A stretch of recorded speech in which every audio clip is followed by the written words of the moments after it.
When rewatching one of my favorite Halloween movies, Monster House, I wanted to take a closer look and find out what would happen to the story if Constance was still alive throughout the movie. What would she do once Halloween came with DJ living across the street? Would Mr. Nevercracker convince her to change her views on children? Stick around to find out the answers to these questions. Hey guys, and welcome to Film Study, where we analyze films in various ways to make you see it in a different concept. Now, if you don't know which movie I'm talking about, maybe it's been a while for you, or perhaps you literally have no idea what film I'm referring to, so here's a bit of a summary. A 13-year-old boy, DJ, is observing his neighbor Nevercracker on the other side of the street in the suburb that destroys tricycles of children that trespass his lawn. When DJ's parents travel on the eve of Halloween and the abusive babysitter Z stays with him, he calls his best friend Chowder to play basketball. But when the ball falls on Nevercracker's lawn, he ends up having a heart attack, and soon they find that the house is a monster, tormenting them throughout while Nevercracker is in the hospital and further. Later, the boys rescue a door-to-door sales girl, Jenny, from the house, and the trio unsuccessfully tries to convince the babysitter, her boyfriend Bones, and two police officers that the haunted house is a monster. DJ convinces Nevercracker to let Constance go, causing the house to become enraged. It breaks free from its foundation and chases after the group. Nevercracker realizes the trouble Constance has caused and attempts to destroy the house with some dynamite, but it then attempts to kill him. Chowder intervenes using an excavator from a nearby construction site, and Nevercracker gives DJ the dynamite. After luring the house onto the site, DJ throws the nearby crane and, with Jenny's help, manages to throw the dynamite into the house's chimney, causing it to explode and release Constance's spirit, who shares a final moment with Nevercracker before finally ascending to the afterlife, as Nevercracker thanks the kids for freeing him from being trapped without Constance for 45 years. That night, the children Nevercracker drove away line up at the former site of the house, where the group returns everything Nevercracker stole from them. There's something going on at that house. This is why nobody will sit next to us at lunch. You'll see, no ghosts. Chowder, come back, please. Chowder, I'm serious. And for more videos like this, we'd really appreciate it if you subscribed. It would really help out the channel and let us know that we are providing great content for you guys. We cover a range of films and discover what would happen to the story if one scene was changed. So in order to further understand this scenario and where it could go, we need to understand who Constance is. We get introduced to her when she was labeled a circus freak and made fun of for her weight. This is where Nevercracker and her first meet, during one of her shows. Mr. Nevercracker saw that she was suffering and vowed to take her away from all the cruel behavior she was enduring. During the construction of their house, her untimely death occurred where she slipped and fell, pouring cement on her, causing her to be buried in the basement of the house where DJ later finds her. From her being buried down there, it caused her to ultimately haunt the house and torture any child that came near. So now that that's all out of the way and we know the story, we come to the question, if Constance never fell, how would the story have changed? Breaking down the story, at first I believe the first few scenes would have been the same, but Constance being alive would have changed the whole story. I was almost thinking if the story would even work at all, and in fact it would. In the beginning scene is a little girl riding a tricycle on the sidewalk. While singing and distracting herself, she gets stuck in the grass of one of the neighbor's house, which we later learn to be Mr. Nevercracker's property. He barges out and specifically says, "Do you want to be eaten alive?" So obviously the house being possessed is known to him and pretty much just normal. At this point, I personally think he kind of has to do this in order to keep the children away from the house, this meaning literally ripping the tricycle in half. This scene would have been changed to something along the lines of Constance possibly trying to come out and probably rip that little girl to pieces, but Nevercracker would have found a way to calm her down and hold her back.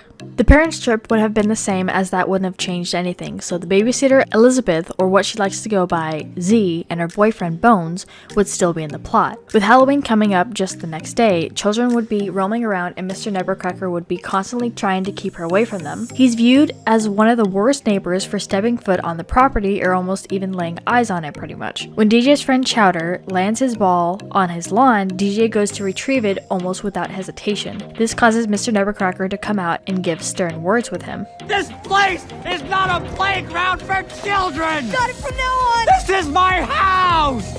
Instead, if Constance was there, she would have been the person to come out and Nevercracker chase after her, just like in the flashback scene. I mean, if she really wanted people away from the house so badly, she could have just installed barbed wire around the thing, but I don't think she would have gone that far. Because in the original script, Mr. Nevercracker was the one to come out. It caused him to have a heart attack. This is the scene that would have had the most change. His heart attack would have been the same, with Nevercracker being in constant battle with Constance to keep her calm when neighbors or kids are around. This would have caused him a lot of stress. Also, if she knew that other houses were going to be built nearby, why did she decide to build one in the first place? Then again, Nevercracker surprised her and she didn't know the location. Anyway, after the conversation between Z and Bones about what happened between him and Nevercracker, being similar to the one we saw in the beginning scene with the little girl, she kicks him out. He walks over to the house, assuming at this point it's night and Constance would still be living there, but more than likely she would have come out and potentially chased him away. Meanwhile, in the actual scene following, DJ sneaks out and meets Chowder, to which they go over to the house. Chowder stealthily crawls onto the lawn, and at this point Constance would have come out again, possibly kidnapping him, turning the entire movie onto the plot of getting him back. Do I believe DJ would have ran to Elizabeth for help? No. Of course he would try to do this all on his own. The next scene, we get introduced to Jenny, the complete package of goody two-shoes if I've ever seen one. Considering she goes door to door trying to sell her candy for her school, I really don't think Constance would have been so nice. However, I don't think she would be sitting by her window at all hours of the day. With that being said, at this point,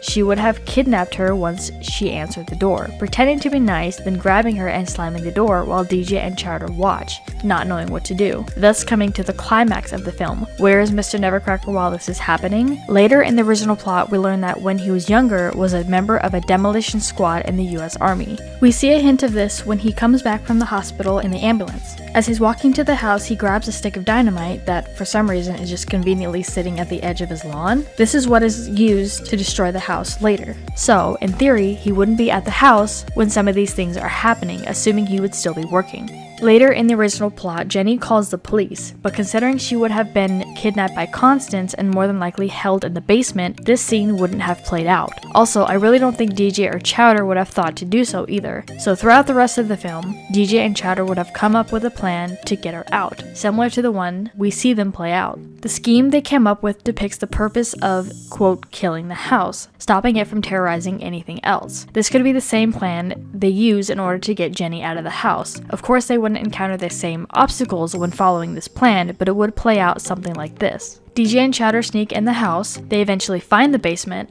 find Jenny, get caught by Constance, run from her and be able to hide considering kids could outrun her. She goes berserk, furious she can't find them, locks the exits, and for a while the story plays out in the house with a game of cat and mouse. Eventually, Mr. Nevercracker comes home. During this time, the cops showed up in the original plot, but you gotta remember, the only reason they even showed up the first time is because Jenny called them. Considering DJ and Chowder pretty much have dumbbells for brains, or at least Chowder does, they wouldn't have done this and they wouldn't have come. While they're in the house looking for a way to escape, Mr. Nevercracker comes home and they watch them interact with each other, giving us more information about her. She's loving to him, but only to him of course, not caring about anything else. He asks if she's gotten into any more trouble today. Of course she says no. In the original story, when Mr. Nevercracker comes home from the hospital, he explains the story of Constance and how they met, having a heart-to-heart with DJ. The reason he is portrayed to be so angry is because he has no choice. He has to in order to protect people. And for some reason, it's only on Halloween that Constance